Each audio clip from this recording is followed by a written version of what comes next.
My name is Anthony Ramos. I've known Vince for quite some time. Not definitely going to be as animated as Steve over here. It's fantastic. I got to know Vince. I knew him as a coach far before I was ever a colleague of his. I got a job here at Rosamond High School in 2003, and I realized what a phenomenal colleague he was to me.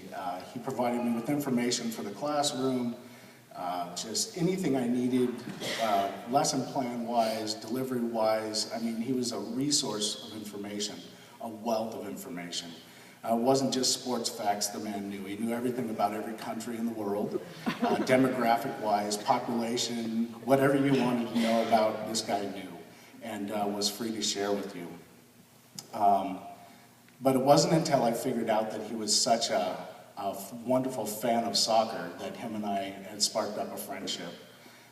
He would come out to our soccer games, analyze the games, critique my team, sometimes with great detail.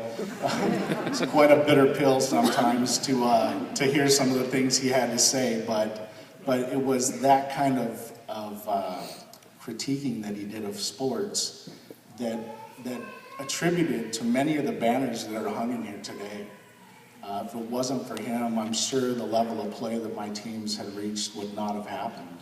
And for that, I'm forever grateful to this man. He was also an athletic director here at Rosamond High School, and a really, really good athletic director. He was a fan of sports in general, and so that attributed him to being such a wonderful athletic director.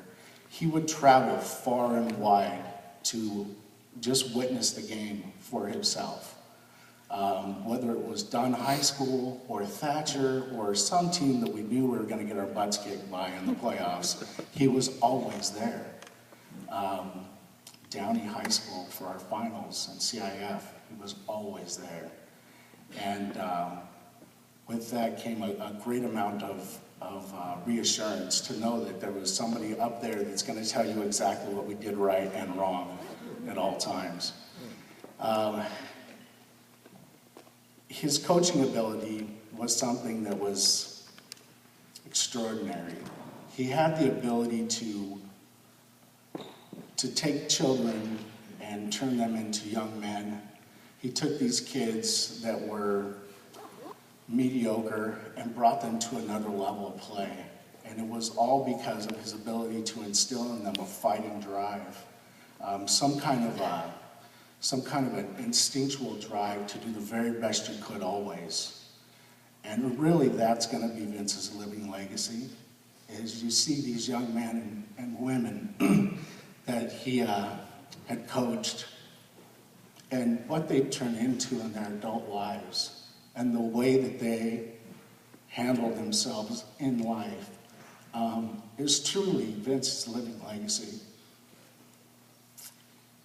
I will miss Vince dearly. The high fives in the hallways, the little words of encouragement about my team, the little things that make all the difference in the world. He loved sports. He loved a good Italian meal, but there was nothing in this world that Vince loved more than Stephanie. And you brought such joy to his life in his final years, and for that I am forever indebted to you. You really made my friend just happy and joyful in his final years, and I thank you. So in closing, I would just like to say, Vincenzo, I'll see you on the other side. Thank you.